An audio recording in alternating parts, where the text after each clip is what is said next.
பெற வேண்டிய அவசியம் இல்லாம தடுத்துருவேன். 20,000 சம்பளத்தை 30,000 உயர்த்தி கொடுப்பேன். காவலர்களின் அடிப்படை மாத ஊதியத்தை 18,200 ரூபாயிலிருந்து 25,000 ரூபாயாக நமது டிவிக்கு அரசு உயர்த்தும். வாரம் ஒரு முறை விடுமுறை, சுழற்சி முறையில ஒரு காவலர் சனிக்கிழமை விடுமுறை எடுத்தாருன்னா அடுத்த வாரம் அவருக்கு ஞாயிற்றுக்கிழமை விடுமுறை, ஞாயிற்றுக்கிழமை எடுத்தவருக்கு அடுத்த வாரம் சனிக்கிழமை விடுமுறை, மாறி மாறி சுழற்சி முறையில் வாரம் ஒரு முறை விடுமுறை கொடுக்கிறோம்.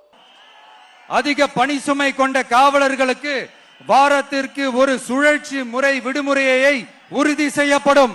செக்ஷன் சொல்லும் தனிப்பிரிவு, காவல்துறைக்கான மருத்துவ பிரிவு வர மருத்துவம் செய்து கொள்ள செல்ல தனித்தனியாக எல்லாம் வசதி பண்ணி கொடுத்துறோம். காவலர் நல மருத்துவமனைகள் நமது டிவிக்கு அரசு நிறுவும். என் பிள்ளைய நிக்குதுன்னு வச்சுக்க, பெண் காவலர்களுக்கு கேரவேன்ங்கிற பாதுகாப்பு வண்டியை முதல்ல அனுப்பிடுவேன். மொபைல் டாய்லெட்ஸ் வச்சிருவேன். எப்படி மொபைல் டாய்லெட்ஸ் வச்சிருவேன்.